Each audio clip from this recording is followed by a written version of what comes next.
I hadn't been back in nearly 2 years. The house sat just as I remembered, but somehow smaller. The porch paint chipped deeper, the windows fogged like tired eyes, and the yard wore its overgrowth like a tired excuse. Ohio's late afternoon sky leaned heavy over us, gray, pressing, and damp. A faint drizzle pattered the windshield as I parked the car. Thatcher was already unbuckling before I cut the engine. "I'll grab the boxes," he said, his voice too mature for 15, but tight with something I couldn't place. We hadn't spoken much on the drive. Silence between us wasn't unusual, but today, it held a different weight. I followed him to the trunk. The air smelled of old pine and approaching rain. My childhood home, once a sanctuary, now pressed in around me like the pages of a book I didn't remember writing. Inside, my mother greeted us with a smile that didn't touch her eyes. "Delpha," she said softly, arms briefly touching mine. "So good to see you." "Hi, Mom." My voice sounded polite. Trained. A muscle memory I didn't enjoy using. Thatcher stood behind me, holding a box, eyes darting toward the hallway. I could tell he didn't want to be here. I wasn't sure I did either. The floor creaked as we stepped inside. That same old scent of damp concrete still lingered, the smell of forgotten things. She led us into the living room. The TV was off, the fireplace unused. A portrait of my father, younger than I ever remembered him, hung crooked above the mantel. "How's school, Thatcher?" she asked, fussing over a teapot that probably hadn't seen water since Easter. "Fine," he said. "One word, flat." She smiled again. "You'll forgive the mess. Your father's been tinkering downstairs." Something tightened in my chest. Thatcher shifted beside me. "He wanted me to grab the toolbox." My mom nodded toward the hallway. "You remember the basement?" "Same place." He hesitated, then disappeared through the doorway. The moment the door creaked open, I heard it, that low, mechanical hum. Not loud, but persistent. The kind of sound you feel more than hear, like something alive beneath the floorboards. Cold air snaked up from the basement. Too cold for October. "Don't worry about that basement," my mother said quickly, forcing a laugh. "It's a mess down there." I blinked at her. "You said that already." Minutes passed. No sound from below. She filled the silence with small talk about the neighbor's knee surgery, the local election, her garden. But her eyes, they kept drifting toward that door. A knot formed at the base of my throat. I've learned to trust silence. There's a kind that hums with honesty, and there's a kind that hides. This was the latter. You can tell when silence isn't empty. It's hiding something. The basement door creaked again. Thatcher stood at the threshold, face pale, lips pressed tight. In his hands, an old wooden box, corners chipped, dust clinging to the grain. "We need to go," he said. "Now." I stood. "Thatcher? What?" "Please, Mom, don't ask. Just trust me." My mother stood too, but slower. Her face slackened, voice barely above a whisper. "Put that back where you found it." Something changed in the room. The air grew thicker. "Pack a bag," Thatcher whispered. "Don't call anyone." My hand hovered near his shoulder. "You're scaring me." "I'm not the scary part." The box looked ordinary. No lock, no hinges, just a carved leaf on the lid. Simple, delicate. Something about it pulled at me. Years ago, I folded napkins into that exact shape for my parents' anniversary. My sister, Marnie, had taken credit. I hadn't said a word, but I remembered the design. It was mine. That pattern wasn't a coincidence. It was a signature. The box wasn't junk. It was hidden, deliberately, and someone never expected it to be found. I reached for the handle, brushing off dust with my thumb. The anger that rose wasn't loud. It was quiet, rooted, deep, familiar. That box had been waiting, and now it had found its way into Thatcher's hands. We left without another word. Back in the car, I didn't check my mirrors until we hit the main road. But when I did, the house still loomed behind us, porch light flickering like it was struggling to breathe. My phone rang. First, Mom, then Marnie, then a number I didn't recognize. "Don't answer them," Thatcher said. I didn't. I just drove, gripping the wheel so tight my knuckles whitened. I thought I knew my family, but basements don't lie. And that night, as the phone kept ringing, I realized someone already knew we'd left. The drive home was quiet, not the kind of silence that settles after a long day, but the kind that crawls into the spaces between your thoughts. I kept glancing at Thatcher through the rearview mirror, but he didn't meet my eyes. He stared out the window like he was afraid it might look back at him. By the time we pulled into the driveway, the drizzle had thickened. I cut the engine, sat for a second. The townhouse looked the same, but everything inside me had shifted. We didn't speak as we carried the box inside. I locked the front door, then the back, closed every curtain. It was nearly obsessive, but I didn't care. The local news murmured from the TV I never turned off, a segment about a carjacking downtown. I let it drone. Background noise made the silence less sharp.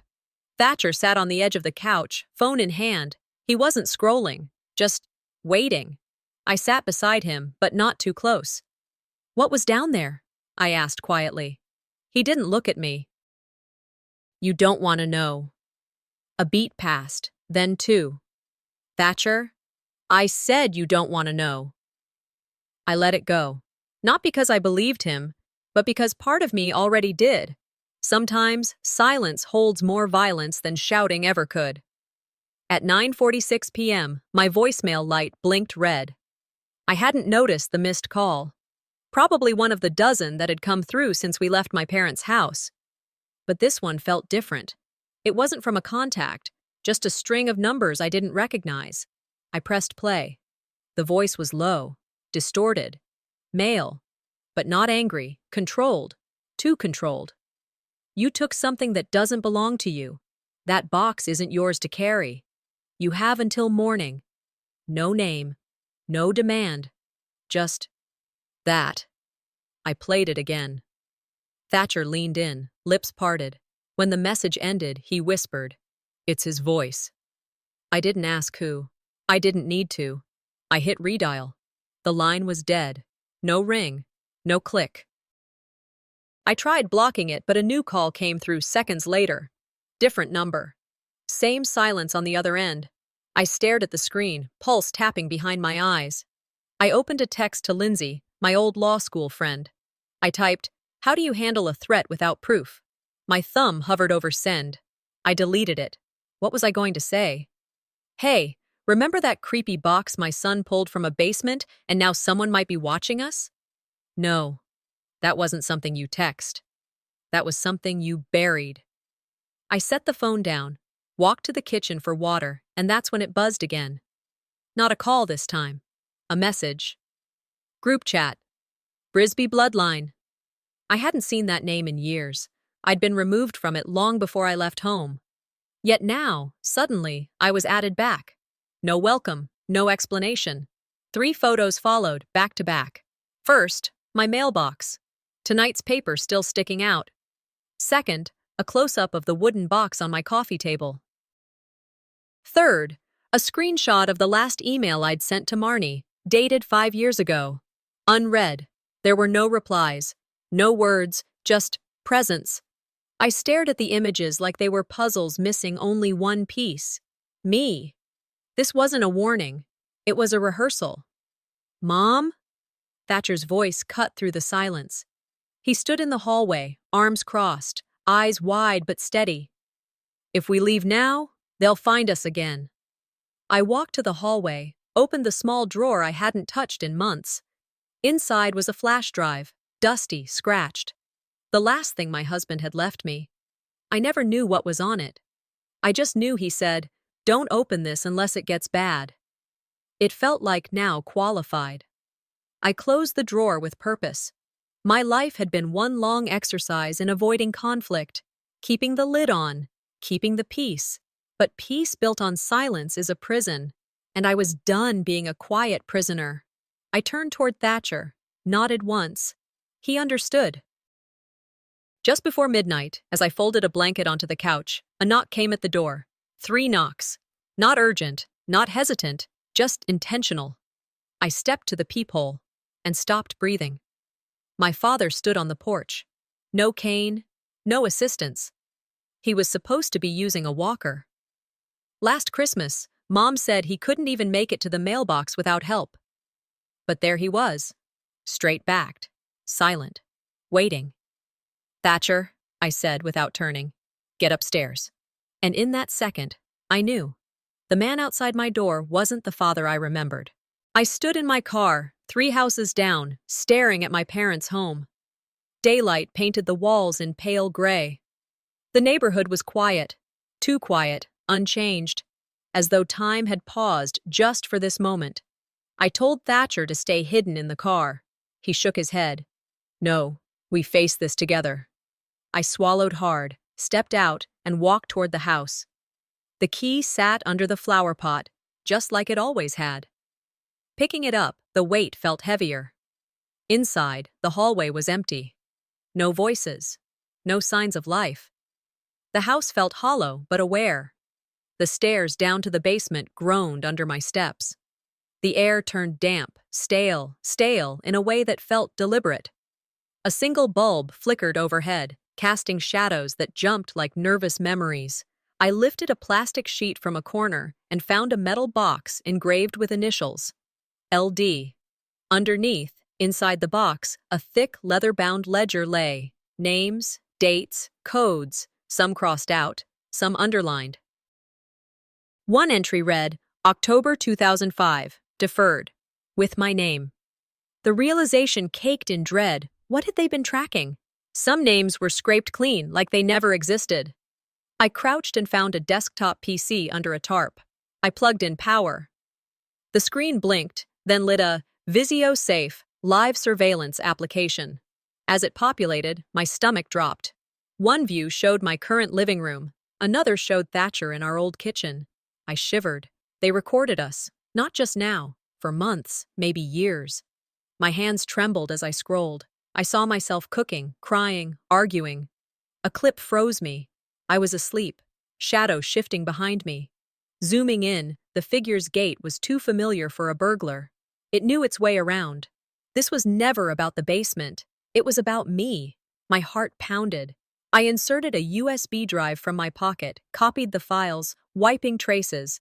I snapped photos of the ledger pages. I hid them in my coat.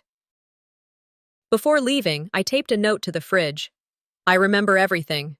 This time, I won't be quiet. I shut the door, smelled smoke. In the driveway, I paused. A pickup truck idled across the street. I snapped its license plate. I glanced at Thatcher. He nodded, waiting. I felt rage and clarity mix. We had poked the nest. The wasps would sting back. I slipped into the car and backed out. I looked at the rearview mirror. Smoke curled from the roof of the house. My stomach tightened. I didn't dial 911. I didn't move. I watched flames climb. "Let it burn," I whispered. Thatcher gasped. He looked at me, eyes wide, something like awe and fear. My phone buzzed. A message I didn't want to see. I stared at the screen. The house behind us glowed. Something in me settled. The worst was far from over. By the time I pulled into the driveway, dusk had washed the sky in a flat blue-gray. The house looked the same, but that was the problem. It shouldn't have. Not after everything that had burned. I told Thatcher to stay in the car. He didn't argue. I needed him out of this, at least for a few minutes. The front door creaked open with the same resistance as my chest.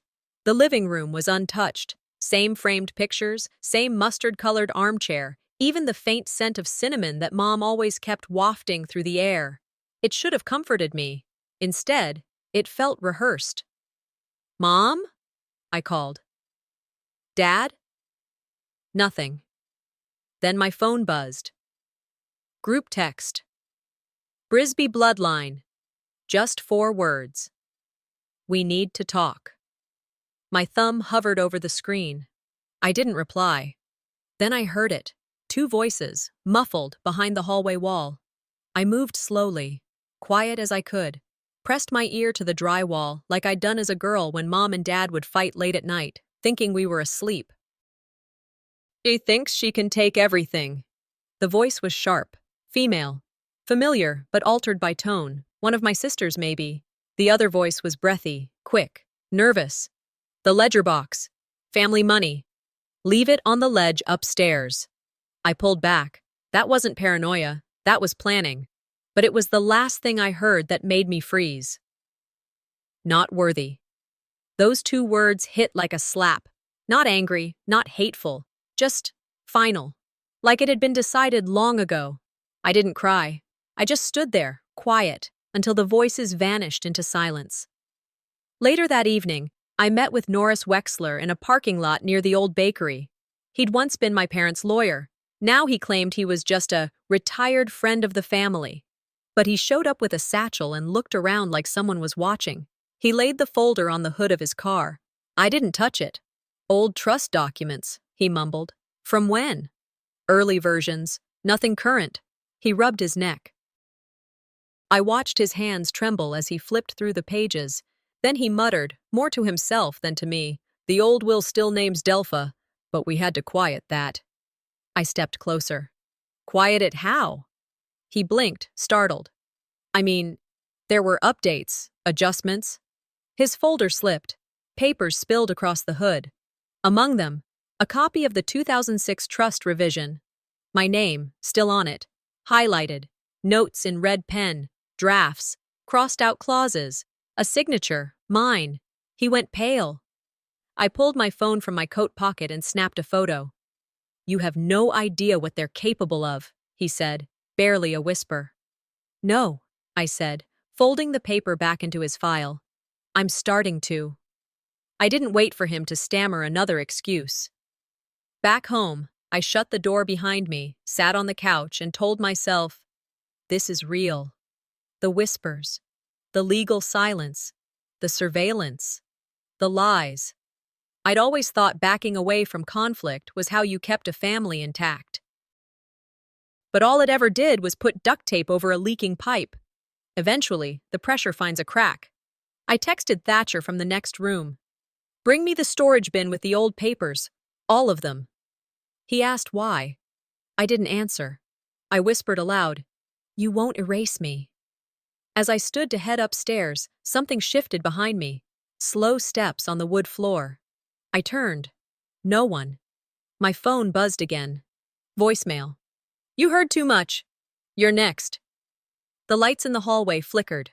Then, total black. I reached for the flashlight on the shelf, just in time to see a figure slide past the open doorway. I left the townhouse before dawn, heart pounding so hard I thought I might hear it in my ears. The day was pale and gray as I drove east into Cleveland. I passed familiar streets and old storefronts, watching every rear-view mirror. My husband's badge sat in my glove box, the one he gave me when I asked for keys to our old files.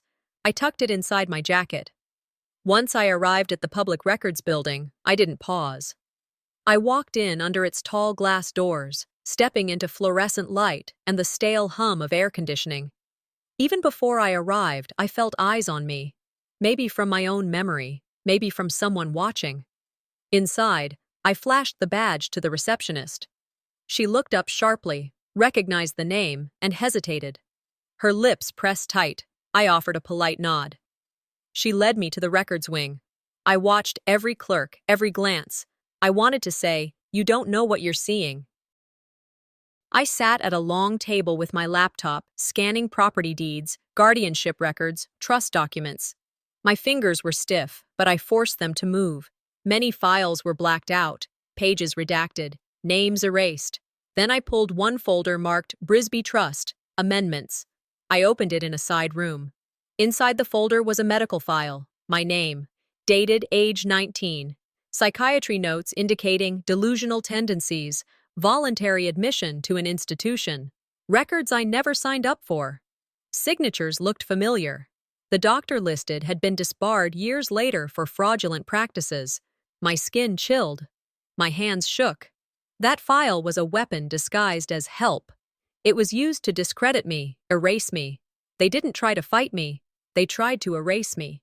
I printed a copy. I tucked it in my purse. I walked out into the light, blinking, swallowing air.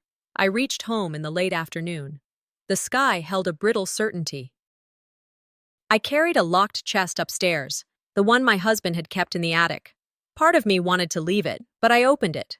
Inside, a Sony cassette recorder sat, dusty, silent, on its faded label, "If She Ever Asks." I pressed play. Silence. 2 minutes passed. Then his voice broke through. It was calm, grave, steady. "This family is watching. Not out of love, but to protect a lie. They will discredit you before they admit what's been done. You will need to decide who you are, to them or to yourself." I froze. I pressed rewind. I listened again. His voice cracking just past the end. My lungs burned. I let the recorder fall and collapsed onto the attic floor, chest tight, tears silent. Memories battered me. Times I was told I was too sensitive, too emotional. Times I felt unseen. Every dismissed emotion, every whispered doubt, they all gathered now in a wave. I dragged myself upright, phone trembling in hand. I texted Thatcher. "Whatever happens next, remember, I am not crazy." I sent copies of the tape and medical file to my lawyer, a friend, and an out-of-state journalist I trusted. I whispered, "Let's see them try to burn this away." Then my phone buzzed, a message from Marnie. "They're going to say it was all you. They already started." Attached, a draft newspaper layout. The headline read, "Delpha Brisby accused of forgery, institutional fraud." Below, in italics, "Sources say she was always a little unstable." I stared at the screen, breath shallow, heart heavy. The silence of that paper screamed. Someone had started the story without me. The moment I looked up the headline, I felt my bones go hollow. My name sprawled across screens. Delpha Brisby, mental instability, forgery charges. Local news sites, blogs, even small towns I'd never been to were discussing me. Comments raged. Some offered sympathy, many spat venom. I scrolled through, fingers trembling. My heart sank when I saw one comment. "She never belonged here." My phone pinged. Email from my employer. "Effective immediately. Indefinite leave pending investigation." I stared at my reflection in the dark screen, feeling so small. My lawyer called. He said, "Let the noise settle. Drag this out." That sounded like silence dressed in advice. I felt abandoned, the isolation I'd known after losing my husband stretching before me again. At 4 p.m., I listened to a voicemail from Tessa, a woman I'd called friend. She sounded careful, distant. "I'm stepping back," she said, citing optics and public perception. She ended with a faint apology. That night, I learned she'd talked to a reporter, confirming rumors of my instability. I looked through old texts, months of little questions. "Are you okay? You seemed off that day." They seemed caring. Now I knew they were dossiers. She asked about my father's health. She asked about my therapy. She asked about Thatcher's nightmares, all under the guise of concern. That betrayal hit deeper than any family knife ever could. I wanted to respond, post everything online, flash the tape, show medical file, lead with truth. But Thatcher called me from my storage unit. "Mom, think like Dad did. Strategy over reaction." He was older than his age when he said that. He made sense. We agreed. Hold our cards. Let them be patient. I saw the difference. Reaction burns fast. Retaliation reshapes the fire. I sent a message to my husband's old law partner, quietly, off the books, asking for help. No fanfare, no announcement, just solidarity. That evening, I sat at my desk, pages spread, pen in hand. I wrote a letter to Thatcher. "In case they try to silence me, in case I can't speak again, you must know who I am." Then I went to the bathroom. Water flooding, tears blending, then cut off. I looked at my reflection. They want me quiet. They want me uncertain. But they won't get it. Above my desk, I pinned a note. "You are not what they name you." I pulled out the cassette tape, replayed the voice. My husband's voice, steady, quiet, believing. I repeated softly, "You only become dangerous when you stop needing their permission to exist." Just as I was about to rest, a soft slide of paper broke the quiet. I looked toward the door. No one. I bent and picked up an envelope slid beneath my door. Photo inside, me and Marnie holding hands as kids. On its back, she remembers more than she says. I parked a block away from the old house. The driveway was buried in weeds, mailbox dented and leaning like it had just given up. It used to be so full of life. Cookouts, bikes tossed on the lawn, voices echoing from the kitchen. Now it looked like it had been exiled from time. The key still worked on the back door. Same rusty hinge squeal. I stepped in slow, carrying the tape recorder in one hand and that copy of the ledger in the other. The air was heavier than I remembered. Thick, wet, smelled like old shoes and rotting wood. Light came in through gaps in boarded windows, slashing the dust that danced like it was trying to find a way out, too. I moved through the kitchen, then down the hallway. It was quiet, but not peaceful. The kind of quiet that holds its breath. My fingertips brushed the old wallpaper outside my bedroom, the same spot I used to scratch at when I was sent to my room, angry and helpless. That wall had heard my childhood. One memory flashed. Thatcher, no older than 6, crying after hearing Marnie whisper, "She'll never be anything." That stuck, like tar. I could still feel the sting in my chest. It wasn't just about money or property. They stole the way I saw myself. And that theft started early. I whispered to the hallway, "You silenced me then. You won't silence me now." The basement door creaked open like it was resisting the idea. My father's old drafting room waited below. I took each step slowly, remembering how I used to sit on that stool while he traced lines under a green desk lamp. The table was still there, covered in dust, but intact. I pulled open each drawer, pencils, rolled papers, nothing, until the third drawer.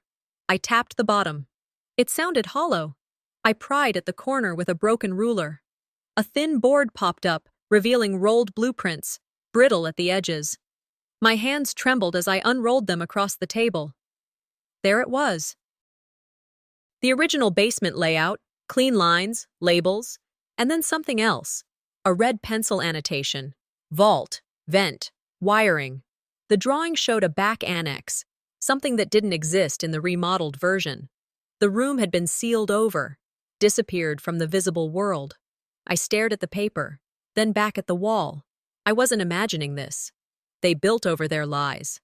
Outside, I circled to the rear of the house. The sun was low, shadows stretching like warning fingers. I held the blueprint against the wall, lining up corners and angles. My fingers traced the spot where the annex should have been. My breath caught in my throat. Part of me wanted to smash through right then, but another part hesitated. What if the wall was rigged? What if it collapsed in on itself, taking whatever was hidden along with it? Behind me, Thatcher spoke, low. "I'll help. Whatever you need." His voice didn't shake.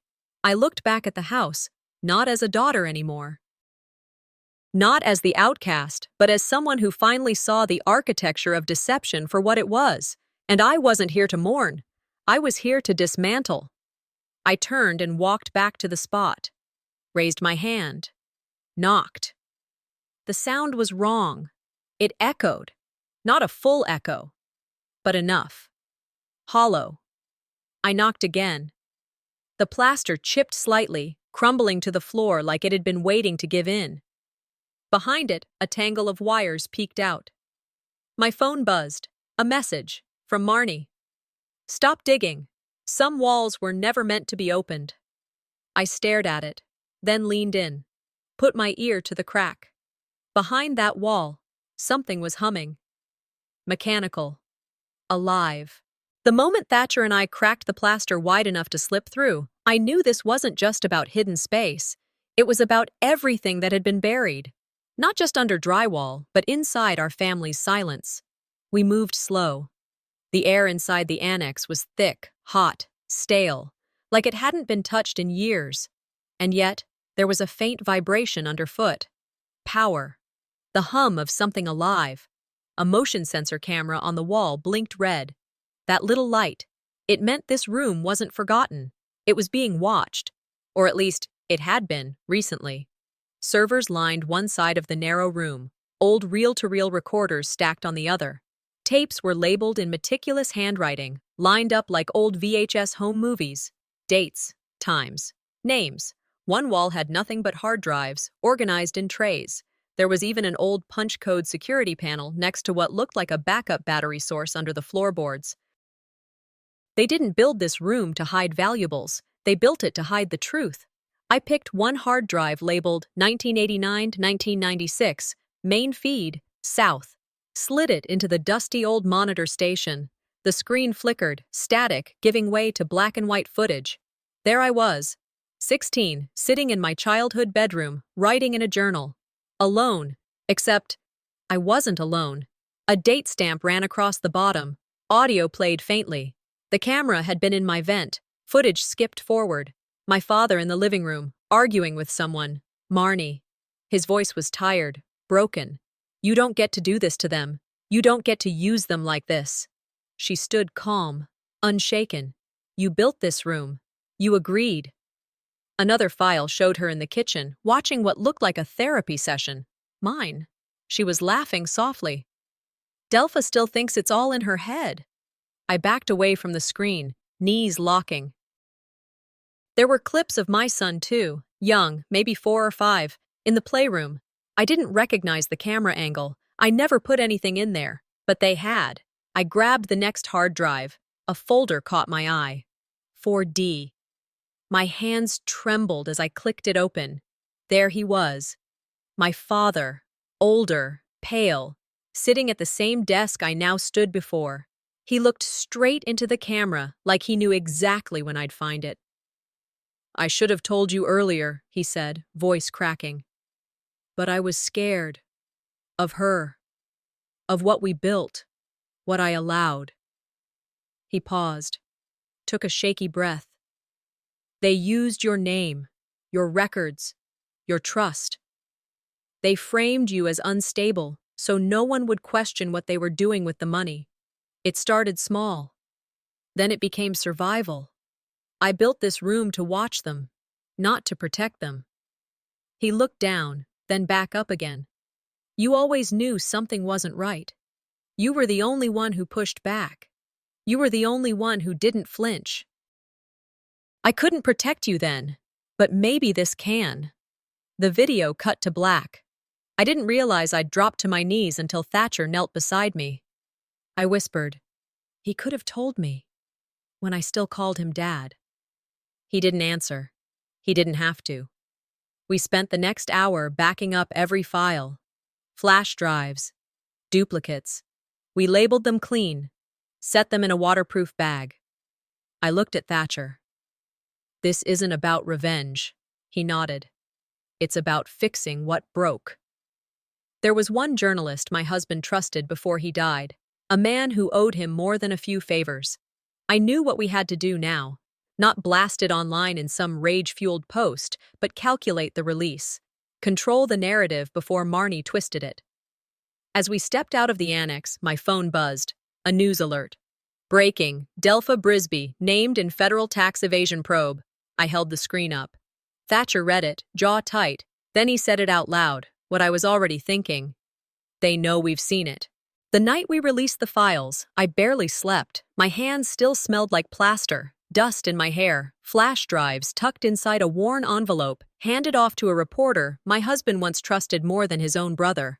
By morning, the headlines were everywhere. Family heiress exposes multi-generational deception. They called it brave. They called it tragic. They called it a mess. But for the first time, they weren't calling me unstable. They weren't calling me a liar. They were finally listening.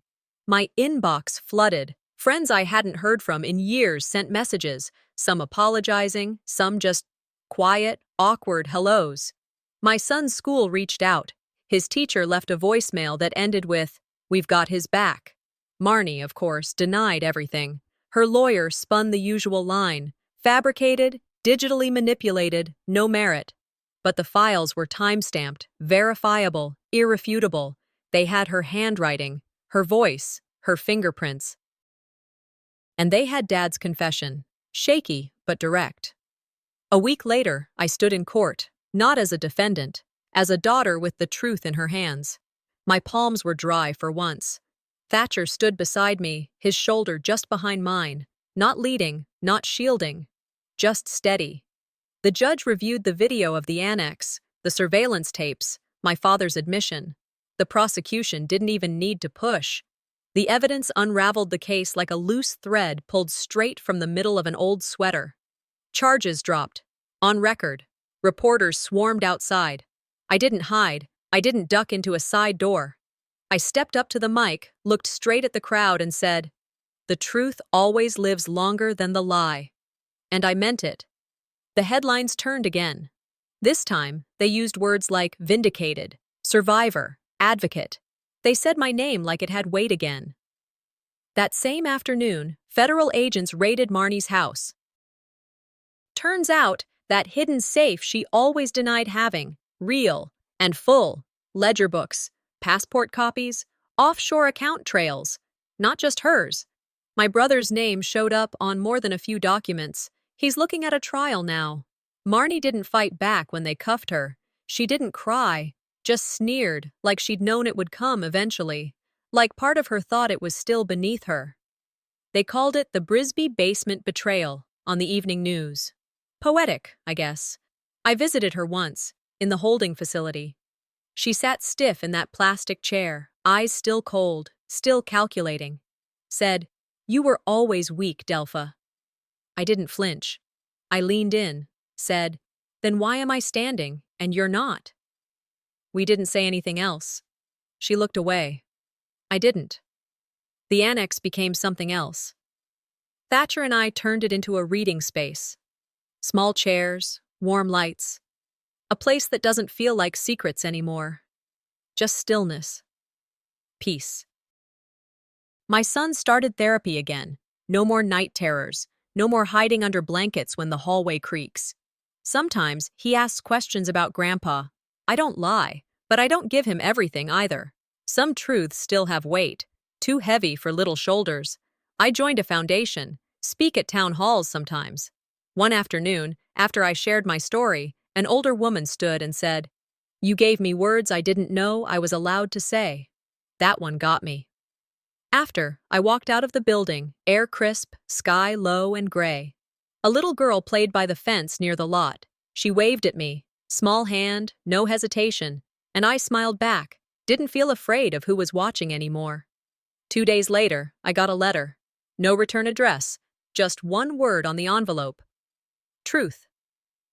Inside, a photo. Me, maybe 9 years old, standing in the basement, unaware, looking up at the light. Someone had taken that shot from above. Behind the camera I never knew was there. And on the back, in faint blue ink, the past may be buried, but someone still remembers where the bodies were placed.